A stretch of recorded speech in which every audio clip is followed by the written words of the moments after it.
오늘 하나님께서 우리에게 주시는 말씀은 구약성경 느헤미야 8장 9절에서 12절까지의 말씀입니다.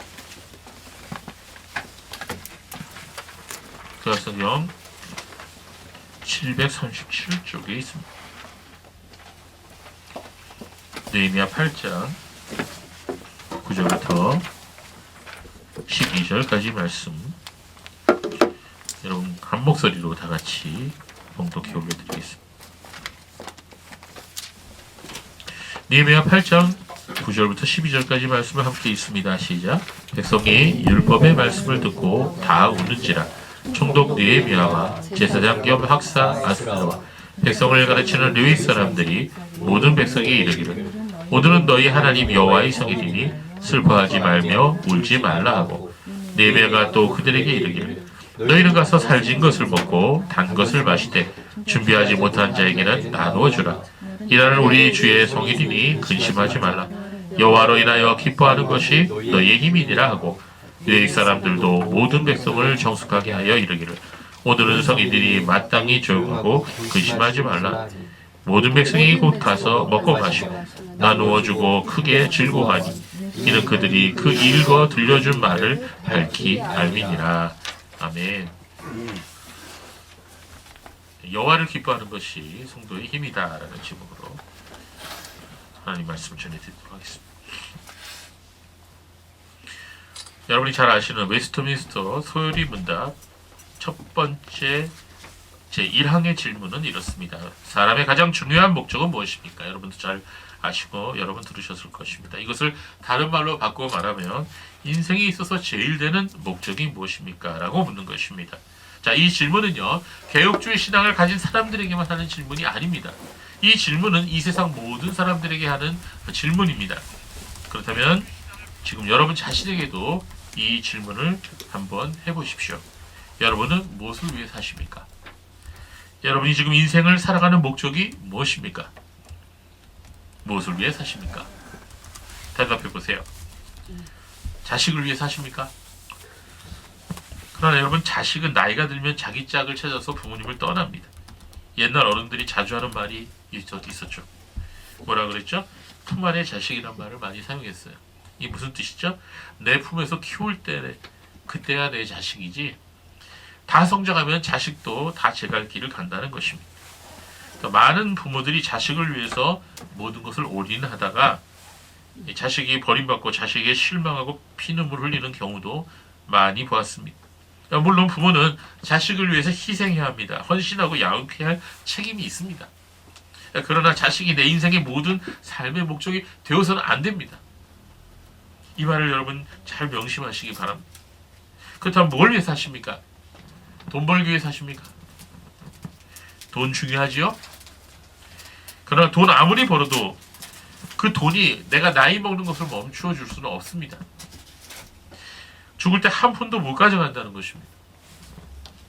돈으로 못 할 것이 없고 돈으로 못 살 것이 없다고 생각하는데 그렇지가 않습니다. 여러분, 돈이 아무리 많아도 살 수 없는 것이 있고요, 돈으로 해결할 수 없는 것이 이 세상에 정말 많이 있습니다. 사람이 돈이 아무리 많아도 시한부 인생은 누구도 피할 수 없습니다.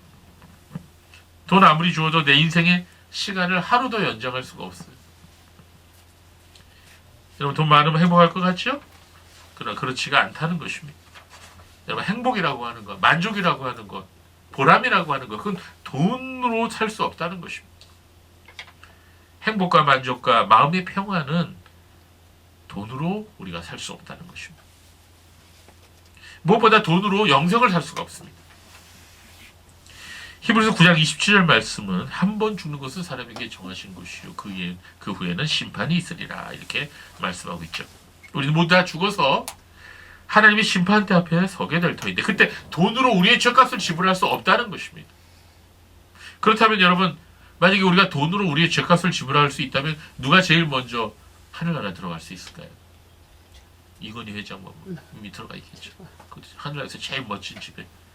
근데 그렇지 못한다는 겁니다. 돈으로 영생을 살 수 없다는 것입니다.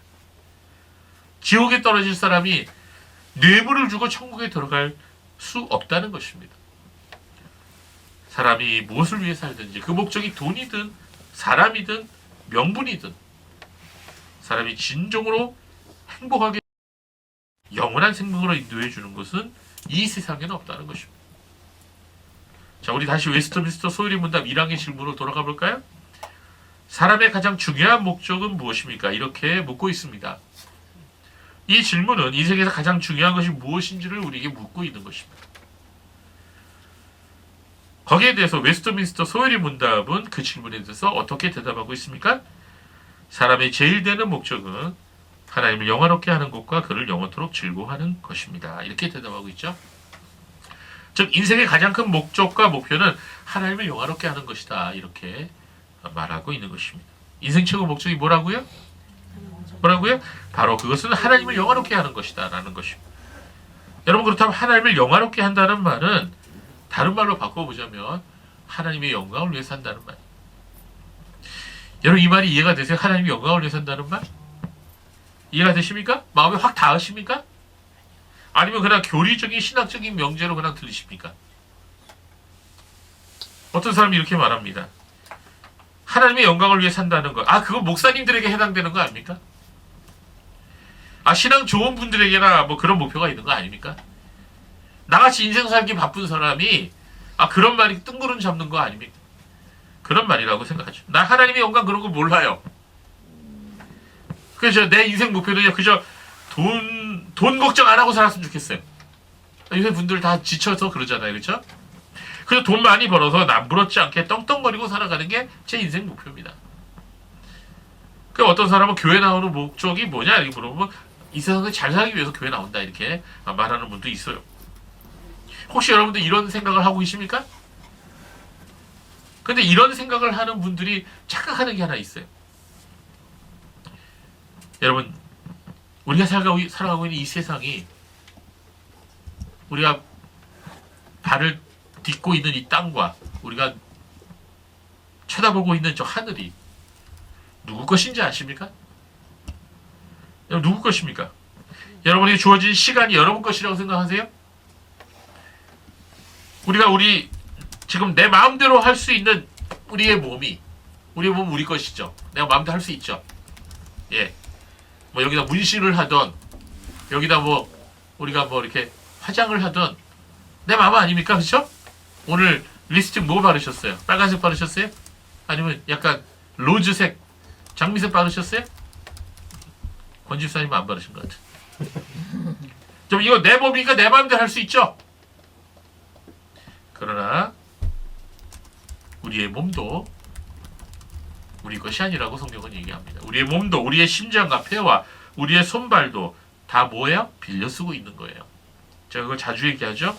우리의 뇌도 빌려 쓰고 있다는 거죠. 우리가 이 치매에 걸리거나 아니면 뇌출혈이 일어나서 갑자기 우리가 중환자실에 입원하거나 아니 파킨슨병이 일어나서 이 손발을 제대로 못 움직이거나, 자, 이런 경우가 되면 뭘 깨닫게 됩니까? 나의 뇌도 나의 신경도 내 마음대로 되는 게 아니구나, 내 게 아니구나, 잠시 빌려 쓰는구나, 이걸 우리가 깨닫게 되는 겁니다. 그분이 아무리 대통령이라 할지라도 하다못해 푸틴, 김정은이라 할지라도 하나님 치시면 그냥 가는 거예요. 지금 김일성이가 어디 있습니까? 지금 김정일이가 어디 있습니까? 인생은 시간이 되면 다 반납해야 되는 거예요. 아무리 절대 권력자도 소용없습니다. 그래서 제가 항상 강조하는 게 뭐죠? 인생은 다 렌탈이라는 거예요. 잠시 빌려 쓰고 있는 거죠. 시간이 되면 반납해야 되는 거예요. 조나단 에드워즈 목사님은 이런 말씀을 했습니다. 하나님께서 왜 천지를, 온 우주를 창조하셨는지 아십니까? 좀 더 구체적으로 말한다면 하나님께서 왜 인간을 창조했는지 아십니까? 이런 질문을 던집니다. 그리고 거기에 대한 답을 이렇게 얘기하죠. 하나님께서 천지를 창조하신 목적은요, 하나님 인간을 창조하신 목적은요, 바로 하나님의 영광을 위해서라는 거예요. 하나님께서는 자신의 영광을 위해 우주 만물과 도덕적인 인간을 창조하셨다, 이렇게 말씀합니다. 하나님의 창조의 목적이 뭐라고요? 하나님의 영광을 위한 것이라고요. 조나단 에드워드는 하나님의 창조의 목적이라는 아주 불후의 명작을 남겼는데요. 그 책에서 에드워즈 목사님은 하나님께서 우주를 창조하시고 인간을 만드신 목적이 바로 하나님의 영광을 드러내기 위함이다. 이렇게 말씀을 하고 있습니다. 실제로 우리가 살아가고 있는 이 온 우주는요, 하나님의 영광을 드러내고 있습니다.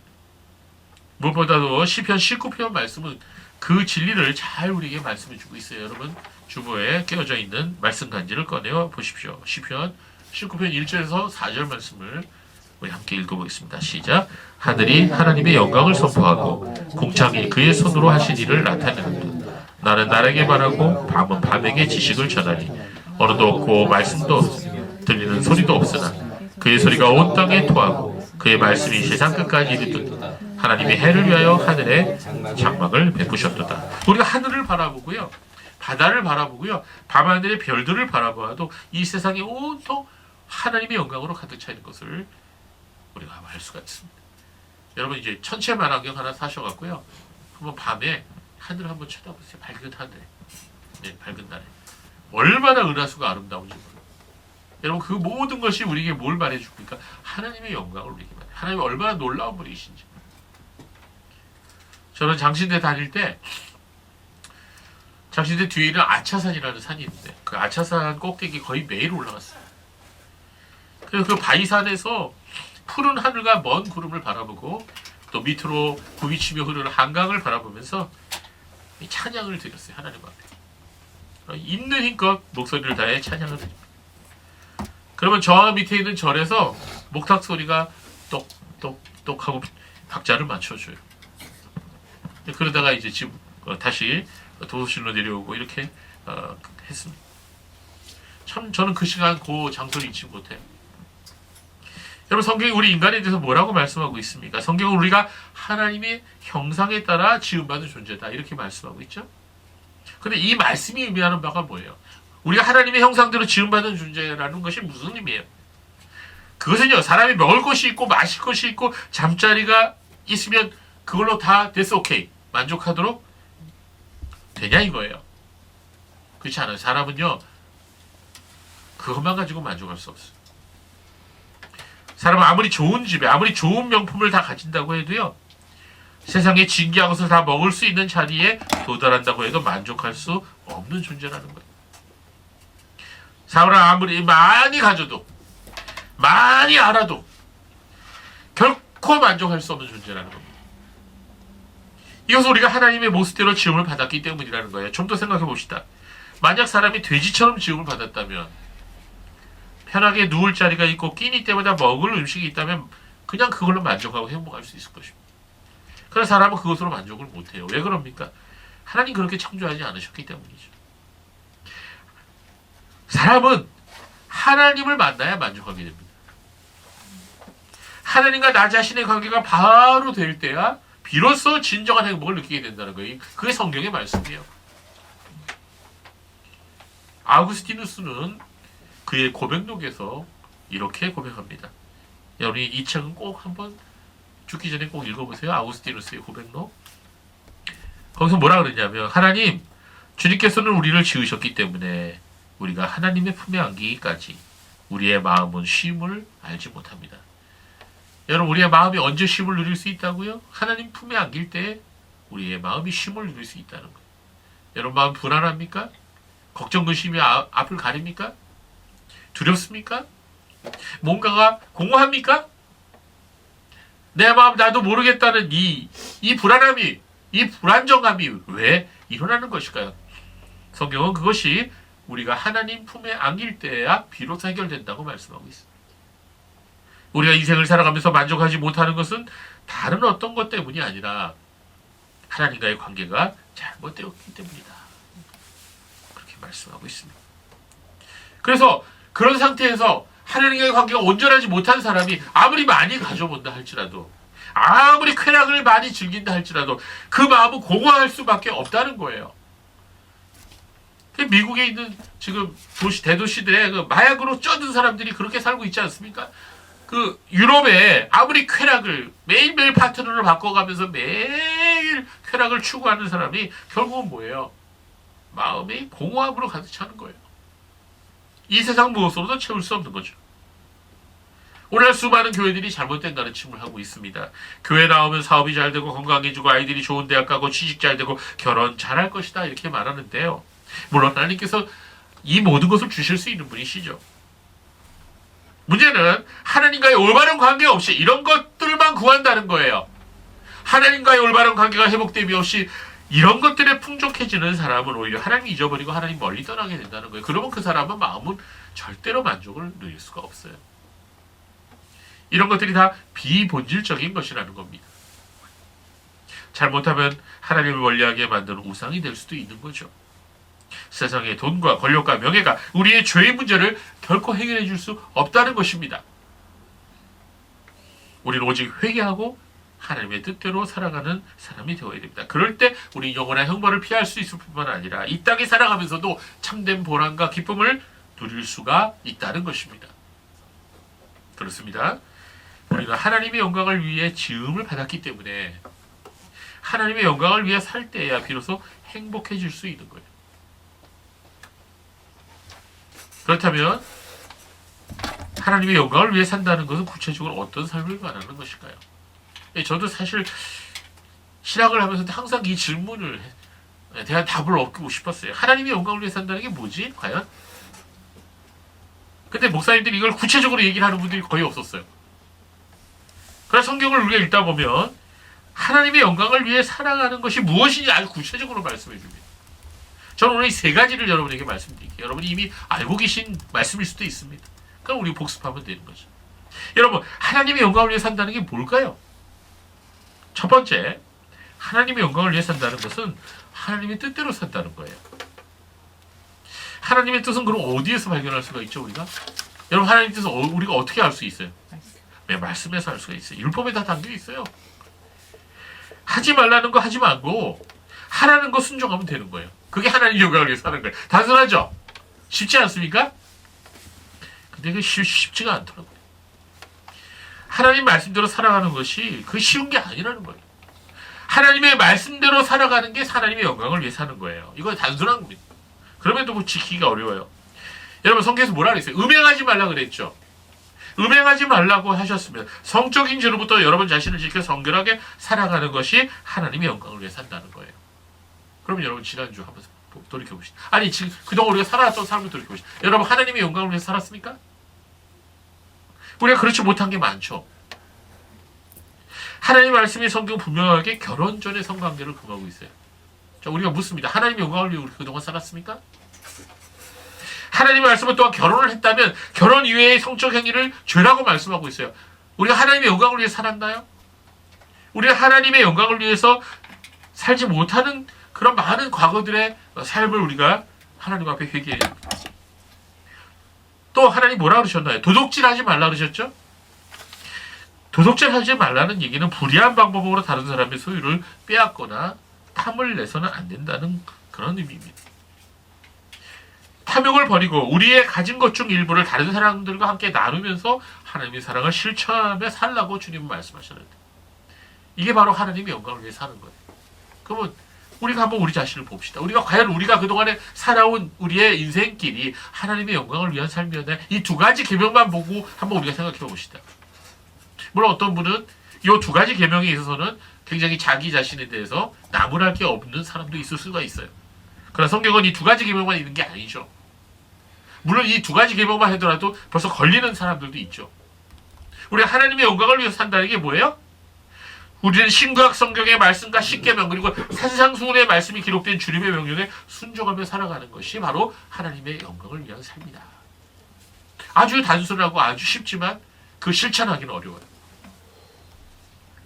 자, 우리가 왜 성경을 열심히 읽어야 되죠? 여러분 지난주에 성경 얼마나 읽으셨어요? 그것은 하나님의 뜻을 알기 위해서 성경을 읽는 거죠. 우리 성경 열심히 읽어야 됩니다. 그래 하나님 뜻을 알 수가 있고 그래서 하나님의 계명대로 살기 위해서 열심히 부지런히 성경을 읽는 거죠. 하나님의 뜻을 알아야 하나님의 뜻대로 살아갈 수가 있는 거죠. 자, 여러분이 어떤 경기나 게임을 한다고 합시다. 그렇다면 그 경기나 그 게임의 법칙과 룰을 알아야 하는 거죠. 마찬가지로 우리가 하나님께서 온 세상과 우주의 주인이신다는 것을 알고 있다면 내 인생의 주인이심을 알고 있다면 우리 하나님께서 우리에게 정해주신 인생 법칙을 알아야 돼요.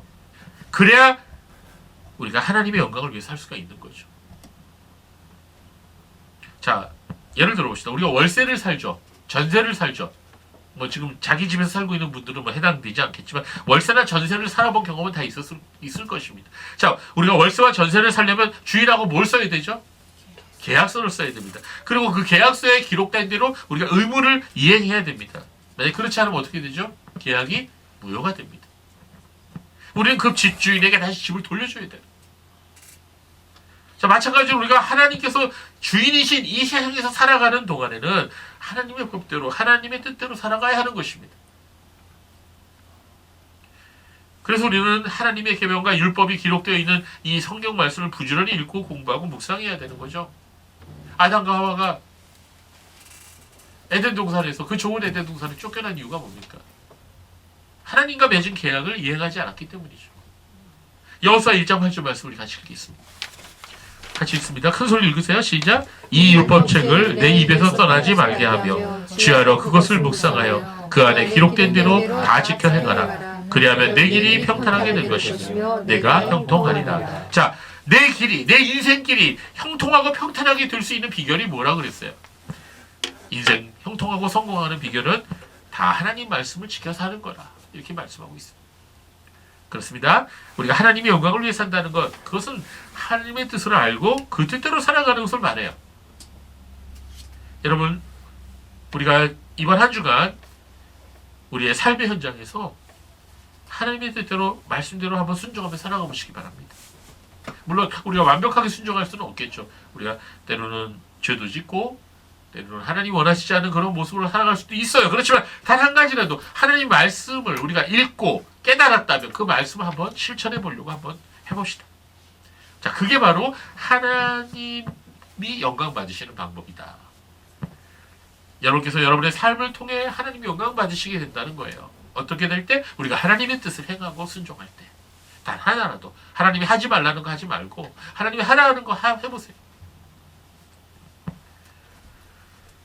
그래서 하나님의 영광을 산다는 거에 첫 번째 의미는요, 하나님의 뜻을 알고 그 뜻을 행하는 거예요.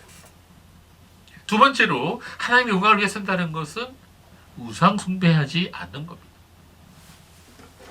하나님께서 이사야 선지자를 통해서 이런 말씀을 하셨는데요. 우리 같이 읽어보겠습니다. 이사야 42장 8절 말씀. 굉장히 중요한 말씀이에요. 우리 같이 읽어봅시다. 시작. 나는 여호와니 이는 내 이름이라. 나는 내 영광을 다른 자에게 내 찬송을 우상에게 주지 아니하리라. 아멘. 자, 여러분, 하나님의 영광을 우상에게 주지 않는다고 주님 말씀하셨어요. 단호하게 말씀하셨어요. 예를 들어 보겠습니다. 여러분이 멋진 음악을 작곡했어요. 우리 준모가 실용음악을 해갖고 아주 멋진 음악을 작곡을 했어요. 이거 내다 놓으면 아마 아이브가 사용할 수도 있고 블랙핑크가 사용할 수도 있는 그런 멋진 곡이야. 그런데 어떤 사람이 여러분의 곡을 표절해서 사용해서 돈을 벌고 유명해진다면 여러분 마음이 좋겠어요? 안 좋겠지? 여러분이 정성을 다해 그린 그림이 있는데 그 그림을 어떤 사람이 도둑질해 갔어요. 그래갖고 그 사람이 자기 이름으로 그걸 전시했어요. 그럼 분노하겠어요? 안 분노하겠어요? 그냥 잘 먹고 잘 살아 그러겠어요? 마찬가지죠. 하나님께서 온 우주를 창조하시고 우리 인간을 만드셨어요. 하나님의 피조물인 인간들이 하나님을 찬양하지 아니하고 다른 신들을 섬기고 절한다면 하나님 마음이 좋겠어요? 안 좋겠어요? 아, 왜 대답이 없으세요? 하나님 마음이 좋겠어요? 안 좋겠어요? 당연히 안 좋으시겠죠. 여러분, 이 세상의 창조자는 오직 여호와 하나님 한 분이십니다. 그래서 그 하나님의 영광을 우상이 가로챌 수 없다는 거예요. 그러나 많은 사람들이, 타락한 인간들이 어떻게 하고 있습니까? 하나님 버리고 우상을 만들어서 절하고 섬기며 살아가고 있어요. 사도 바울은 로마서 1장에서 이러한 인간들의 모습을 아주 자세하게 묘사하고 있습니다. 우리 로마서 1장 20절, 23절 보겠습니다. 시작. 창세기부터 그의 보이지 아니하는 것들 곧 그의 영원하신 능력과 신성이 그가 만드신 만물에 분명히 보여 알려졌나니 그러므로 그들이 핑계하지 못할지니라. 하나님을 알되 하나님을 영화롭게도 아니하며 감사하지도 아니하고 오히려 그 생각이 허망하여지며 미련한 마음으로 어두워졌나니 스스로 지혜 있다 하나 어리석게 되어 썩어지지 아니하는 하나님의 영광을 썩어질 사람과 새와 짐승과 기어다니는 동물 모양의 우상으로 바꾸었느니라. 네, 이게 인간의 모습이에요. 타락한 인간들은 하나님의 영광을 하나님께 돌려드리지 아니하고 동물과 버러지의 형상의 우상에게 돌려버린 거예요. 여러분, 구약시대에는 사람들이 나무나 돌을 가지고 우상의 형상을 만들어갖고 그것들을 절하고 섬겼습니다. 예수님 시대 때는요, 헬라인들이나 로마인들이 온갖 신들을 만들고, 제우스, 아프로디테, 온갖 신, 포세이돈, 이런 신들 만들어갖고 그들의 이야기를 막 지어내고 그들을 위해 신전을 아주 커다랗게 지어서 그곳에서 절하며 온갖 음란한 행위를 하였던 것입니다. 자, 오늘날 사람들은 어떻게 우상 숭배하죠? 오늘날 사람들은요, 이 모든 것에 더해서 돈이라는 우상과 자기 자신이라는 우상을, 또 쾌락이라는 우상을 섬기며 살아가고 있어요. 여러분, 한번 묻습니다. 무엇이 우상이죠? 여러분, 무엇이 우상이라고 생각합니까? 제 친구 중에 목사인데, 저희 동기 중에 전우상이라는 목사님이 있어요. 이름을 어떻게 그렇게 지었지? 전우상. 전부가 우상이래. 전우상 목사님. 이름이 이상해. 맨날 우리가 출석부 부를 때마다 웃었다니까. 전우상! 그러면 네! 나는 우상이다. 그 다음에 또 제가 옛날에 부교육자로 일했던 교회 목사님 이름이 뭔지 아세요? 성은 오씨고 이름이 신주예요. 신주. 합치면 뭐가 되죠? 오신주. 예, 전우상 목사님이 사회 보고 오신주 목사님이 설교하면 참 그 이상한 거가 돼버리는 거죠. 여러분, 제가 질문 하나 할게요. 무엇이 우상이죠? 여러분, 우상이 뭐라고 생각합니까? 성경은 이렇게 정의합니다. 하나님으로부터 멀어지게 만드는 것이 다 우상이에요. 뭐라고요? 하나님으로부터 나를 멀어지게 만드는 게 다 우상이라는 거예요. 내가 지금 사랑하는 것, 내가 현재 좋아하는 것, 그것이 사람이든 짐승이든 물건이든 돈이든 간에 하나님으로부터 나를 멀어지게 만드는 게 바로 우상이라는 거예요. 구체적으로 설명드릴게요. 여러분이 지금 좋아하는 것이 있다고 합시다. 여러분이 그것을, 아니면 그 사람을 좋아하면 좋아할수록 여러분의 행동이 어떻게 변하는지 잘 살펴보십시오. 그 좋아하는 마음이 여러분으로 하여금 주일날 교회 나가지 못하게 만듭니까? 그럼 그거 우상이에요. 그 좋아하는 대상이 여러분이 기도 못하게 만들고 성경 못 읽도록 만듭니까? 그럼 그게 우상이에요. 여러분이 좋아하는 그 대상이 여러분으로 하여금 하나님의 법을 어기고 죄를 짓도록 만듭니까? 분명히 말씀드리자면 그건 분명히 우상입니다. 하나님으로부터 여러분을 멀리 떼어놓게 되는 모든 것이 바로 우상이라는 거예요. 우상 숭배자는, 즉 우상을 섬기고 살아가는 자는, 하나님도 섬기고 우상도 섬기는 자는, 오늘 그런 사람들 많아요. 교회 다니면서 세상도 살아가는 사람이죠. 분명히 말씀드리자면 회개하지 않으면 반드시 하나님 무서운 심판을 받게 된다는 것입니다. 우리 자신을 잘 살펴봐야 돼요. 혹시 내 안에 이러한 우상들이 존재하지 않은지 깊이 생각해 보아야 합니다. 내 마음속 깊이, 내 중심에 하나님보다 더 사랑하는 것이 있는지를 살펴보아야 하는 것입니다. 특히 현대인들은요, 이 만몬신 우상을 많이 섬기죠. 여러분, 만몬신이 무엇이죠? 만몬신이 뭔지 아세요? 뭐니 해도 머니가 최고야가 만몬신이에요. 예, 돈 우상을 만몬신이라고 그래요. 그래서 영어에서 만모니즘이라고 그러잖아요. 물질주의, 우상주의, 물질 만능주의, 만모니즘. 이 만몬신은 예수님께서 이미 경고하셨어요. 마태복음 6장 24절에. 같이 읽어볼까요? 시작. 한 사람이 두 주인을 섬기지 못할 것이니 혹 이를 미워하고 저를 사랑하거나 혹 이를 중히 여기고 저를 경히 여깁니다. 너희가 하나님과 재물을 겸하여 섬기지 못하리라. 아멘. 사도 바울도 동일하게 경고했습니다. 골로새서 3장 5절 말씀 읽어보겠습니다. 시작. 그러므로 땅에 있는 지체를 죽이라. 곧 음란과 부정과 사욕과 악한 정욕과 탐심이니 탐심은 우상숭배. 우리가 가지고 있는 탐심이 있다면 그건 우상숭배로 직결된다는 것입니다. 디모데전서 6장 8절에서 10절 말씀도 읽어보겠습니다. 시작. 우리가 먹을 것과 입을 것이 있은즉 족한 줄로 알 것이니라. 부하려 하는 자들은 시험과 올무와 여러 가지 어리석고 해로운 욕심에 떨어지나니 곧 사람으로 파멸과 멸망에 빠지게 하는 것이라. 돈을 사랑함이 일만하게 뿌리가 되나니 이것을 탐내는 자들은 미혹을 받아 믿음에서 떠나 많은 근심으로써 자기를 찔렀도다. 아멘. 자, 먹을 것과 입을 것이 있으면 그걸로 감사한 거죠. 근데 우리가 돈을 사랑하게 되면 그것이 우리를 하나님으로부터 멀어지게 만든다는 것입니다. 옛날에 이런 유행어가 있었어요. 부러우면 지는 거다. 기억나세요? 부러워하면 지는 거다. 세상 사람 부러워하면요, 지는 거예요. 넘어지는 거예요. 믿음에서 넘어집니다. 마귀의 싸움에서 지는 거예요. 성도 여러분, 우리가 하나님의 영광을 위해 살기 원합니까? 그렇다면 우리들 자신을 지켜 우상으로부터 멀리해야 됩니다. 하나님의 영광을 위해 산다는 것은요, 우상을 숭배하지 않는다는 거예요. 자, 그렇다면 세 번째, 하나님의 영광을 위해 산다는 것은 무엇일까요? 저는 오늘 우리가 읽은 본문에서 하나님의 영광을 위해 산다는 것의 세 번째 의미를 발견할 수 있었습니다. 그것은 바로 오늘 본문 느헤미야 8장 10절의 말씀이 기록되어 있습니다. 우리 8장 10절을 다시 한번 같이 읽어보겠습니다. 시작. 느헤미야가 또 그들에게 이르기를 너희는 가서 살진 것을 먹고 단 것을 마시되 준비하지 못한 자에게는 나누어주라. 이 날은 우리의 주의 성일이니 근심하지 말라. 여호와로 인하여 기뻐하는 것이 너희의 힘이니라 하고. 아멘. 자, 느헤미야 총독이 이스라엘 백성에게 뭐라고 말했냐면 여호와로 인하여 기뻐하는 것이 너희의 힘이니라, 이렇게 말했어요. 멋진 말이죠.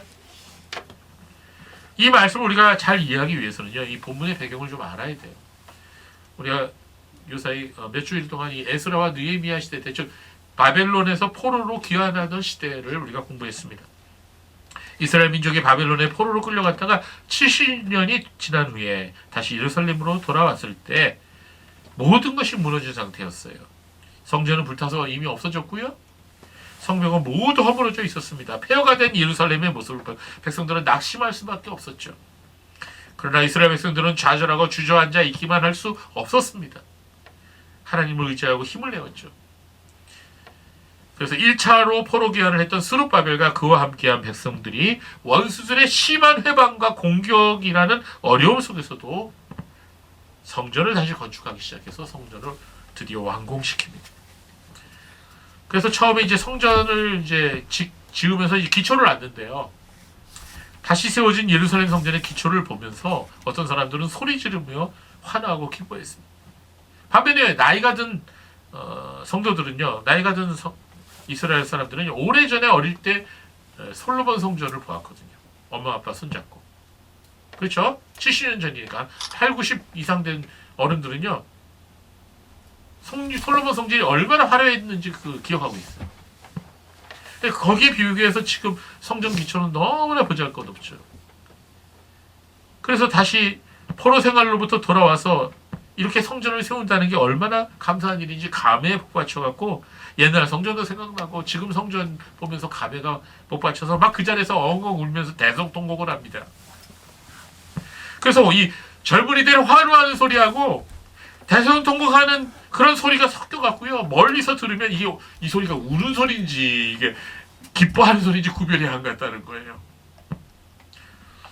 에스라 3장 11절 13절 말씀 우리 같이 읽어보겠습니다. 시작. 찬양으로 화답하여 여호와께 감사하여 이르되 주는 지극히 선하심으로 그의 인자심이 이스라엘에게 영원하시도다 하니 모든 백성이 여호와의 성전 기초가 너희를 보고 여호와를 찬송하며 큰 소리로 즐겨 부르되 제사장과 레위 사람들과 나이 많은 족장들은 첫 성전을 보았으므로 이제 이 성전의 기초가 너희를 보고 대성통곡하였으나 여러 사람은 기쁨으로 크게 함성을 지르니 백성이 크게 외치는 소리가 멀리 들리므로 즐거이 부르는 소리와 통곡하는 소리를 백성이 분간하지 못하였더라. 아멘. 이렇게 기록되어 있죠. 자, 이제 성전을 다 완공합니다. 성전을 다 완공한 후에 이제 세월이 흘러갑니다. 그래서 에스라를 중심으로 두 번째 백성들이 바벨론으로부터 예루살렘으로 귀환을 하게 됩니다. 결국 얼마 후에 세 번째로 백성들이 귀환을 하죠. 바벨론 포로 귀환 세 번째 귀환입니다. 바로 느헤미야를 중심으로 사람들이 귀환을 했습니다. 이렇게 세 번에 걸쳐서 이스라엘 백성들이 바벨론으로부터 예루살렘으로 귀환을 했는데요. 느헤미야와 이스라엘 백성들은 한 손에 무기를 잡고 다른 한 손에 삽을, 곡괭이, 망치 이런 거를 잡고 노동을 하면서 오랜 공사를 해서 예루살렘 성벽을 완성시킵니다. 폐허와 같았던 예루살렘 성이 하나님의 은혜로 다시 세워진 거예요. 오늘 시간에 없어서 여기에 대해서 자세히 말씀드리지 못하지만 이 예루살렘 성은 시온성이라고도 말을 합니다. 예루살렘 성, 시온성은 꼭 영적으로 교회를 말해요. 교회가 완전히 무너져 있는 그런 시대에 느헤미야와 에스라와 이스라엘 백성들은 부지런히 시온성을 다시 회복시키고 성전을 다시 회복시켜서 예배를 드리고 예배를 회복하고 교회를 다시 세웁니다. 그래서 느헤미야는 예루살렘 성벽을 다 완공하고 나서 백성들을 수문 앞에 있는 광장에 모이도록 했습니다. 다 모이시오. 그리고 그곳에서 학사 에스라로 하여금 하나님의 율법책을 낭독하도록 하고 모든 백성들이 그 율법책의 말씀을 듣도록 했어요. 부흥사 경례를 한 거죠. 이 광장에 모여든 이스라엘 백성들은 학사 에스라가 하나님의 율법책을 낭독할 때 하나 둘씩 울기 시작했어요. 하나님 말씀을 들으니 자신들과 자신들의 조상이 얼마나 큰 죄를 지었는지 하나님 말씀대로 살지 못한 것에 대해서 깊은 회개를 한 거예요. 여기저기서 우는 소리, 통곡하는 소리가 들려요. 이렇게 율법책의 말씀을 들은 백성들이 눈물을 흘리고 울고 있을 때 느헤미야와 학사 에스라가 이렇게 말합니다. 오늘은 여호와 너희 하나님께 거룩한 날이니 슬퍼하거나 울지 마라. 그리고 또 이렇게 말합니다. 너희는 가서 기름진 음식을 먹고 단 것을 마시고 미처 준비하지 못한 자에게는 나눠주어라. 오늘은 우리 하나님께 거룩한 날이니 슬퍼하지 마라. 여호와를 기뻐하는 것이 너희의 힘이니라. 자, 오늘 본문 제목이 여기서 나왔어요. 여호와를 기뻐하는 것이 너희의 힘이니라. 그렇습니다. 이 배경을 우리가 이해할 때 이 말씀의 의미를 우리가 더 잘 이해할 수가 있는 것이죠. 그렇습니다. 하나님을 사랑하는 사람은 하나님을 기뻐한다는 거예요. 그리고 하나님을 기뻐하는 것이 그 사람의 진정한 힘이라는 것입니다. 이것이 구약의 이스라엘 백성들이나 신약의 성도들이나 오늘날 우리 성도들에게 다 동일합니다. 오늘날의 목회자나 성도에게나 다 동일합니다. 여호와를 기뻐하는 것이 성도의 힘이라는 거예요. 조나단 에드워즈 목사님은 그리스도의 최고의 행복은 하나님을 기뻐하는 것이라고 말했습니다. 우리가 진정으로 하나님을 기뻐하고 사랑하고 경외할 때 하나님께서 영광을 받으신다는 거예요. 그렇습니다. 성도가 하나님을 최고로 기뻐할 때 하나님은 최고로 영광을 받으십니다. 존 파이퍼 목사님은 하나님의 영광을 추구하는 것과 인간의 행복을 추구하는 것이 서로 상반된 두 가지가 아니라고 말합니다. 웨스트민스터 소유리 문답 제1항 답변에 나오는 말씀, 즉 하나님의 영광을 위해 산다는 것과 하나님을 즐거워하는 것은 두 개의 서로 다른 항목이 아니라는 거예요. 우리 성도의 인생의 목적은 그냥 일반적으로 하나님의 영광을 위해 사는 것이라고만 말해서는 안 됩니다. 우리는 하나님을 영원토록 즐거워함으로써 그것을 통해서 하나님을 영원하게 할 수 있다는 거예요. 즉 하나님께서 최고로 영광을 받으시는 것은 우리 인간이 하나님을 최고로 즐거워할 때인 것입니다. 그래서 존 파이퍼 목사님은 하나님을 즐거워하는 것이 곧 하나님의 영광을 위해서 사는 것의 핵심이다라고 말합니다. 하나님을 즐거워하는 것과 하나님을 영화롭게 하는 것은 나눠줄 수 없니 서로 연결된 것입니다. 그것은 이사야 43장 21절 말씀에도 명확하게 나타나 있어요. 우리 이 말씀 너무나 외우기 쉬워요. 왜? 1, 2, 3, 4 거꾸로 하면 되니까. 이사야 4, 3, 2, 1. 이 말씀 꼭 외우세요. 같이 읽어봅시다. 시작. 이 백성은 내가 나를 위하여 지었나니 나를 찬송하게 하려 함이니라. 아멘. 다시 한번 읽어볼까요? 시작. 이 백성은 내가 나를 위하여 지었나니 나를 찬송하게 하려 함이니라. 아멘. 여기 하나님의 창조의 목적이 명확하게 드러나 있잖아요. 하나님 왜 인간을 창조하셨다고요? 예, 하나님의 영광을 위해서 창조하신 거예요. 하나님께 찬송하고 하나님을 기뻐하라고. 오늘 여러분과 함께 우리가 하나님의 영광을 위해 살아가는 것이 과연 무엇인지를 함께 살펴보았습니다. 우리 한 번밖에 없는 우리 인생을 살아가면서 인간으로서 최고의 행복을 누릴 수 있는 것은 바로 우리가 하나님의 영광을 위해서 살 때입니다. 하나님께 영광을 돌려드리며 살아갈 때 우리는 가장 보람된 인생을 살아갈 수가 있습니다. 그것은 바로 하나님의 뜻이 무엇인지를 깨닫고 하나님 말씀대로 실천하며 살아가는 것입니다. 많은 사람들이 평생을 이거를 모르고 이걸 회피하고 이거를 애써 부인하고 살아가고 자기 마음대로 살아가고 자기 목표대로 살아가고 그러다가 결국 나중에 인생의 황혼이 돼서야 깨닫는 사람이 있습니다. 그건 좀 다행이죠. 그러나 끝까지 깨닫지 못하고 죽는 사람이 있어요. 너무나 많은 사람들이 그렇게 죽어요. 그러나 여러분이 될 수 있는 하루라도 일찍 더 젊었을 때 이 사실을 진정으로 깨닫고 하나님의 영광을 위해서 여러분이 산다면 여러분의 삶은 복될 것입니다. 정말 행복할 것입니다. 정말 보람될 것입니다. 그러므로 하나님의 영광을 위해 살아간다는 것은 우리를 우상 숭배로부터 지켜서 오직 하나님 한 분만을 섬기고 경배하는 것입니다. 그리고 하나님을 영원토록 즐거움으로써 하나님께 영광을 돌리는 것, 바로 이것이 하나님의 영광을 위해서 산다는 말의 의미입니다. 그러므로 하나님의 영광을 위해 살아가는 것은, 또 그렇게 살아가는 사람은 어떠한 고난과 어려움 속에서도 하나님으로 인하여 다시 일어서게 될 것입니다. 하나님의 선하신 손길이 그와 함께 하셔서 그를 붙드시고 그에게 새 힘과 소망을 주시기 때문인 것입니다. 성경은 이것을 명확하게 말씀합니다. 이사야 40장 28절에서 31절 말씀을 읽고 오늘 말씀 마치겠습니다.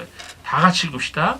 시작. 너희는 알지 못하느냐 듣지 못하느냐 영원하신 하나님 여호와 땅끝까지 창조하신 이는 피곤하지 않으시며 곤비하지 않으시며 명철이 한이 없으시며 피곤한 자에게는 능력을 주시며 무능한 자에게는 힘을 더하시나니 소년이라도 피곤하며 곤비하며 장정이라도 넘어지며 쓰러지되 오직 여호와를 앙망하는 자는 새 힘을 얻으리니 독수리가 날개치며 올라갈 같을 것이요 다른 박질하여도 곤비치 아니하겠고 걸어가도 피곤하지 아니하리라. 아멘. 기도하겠습니다. 하나님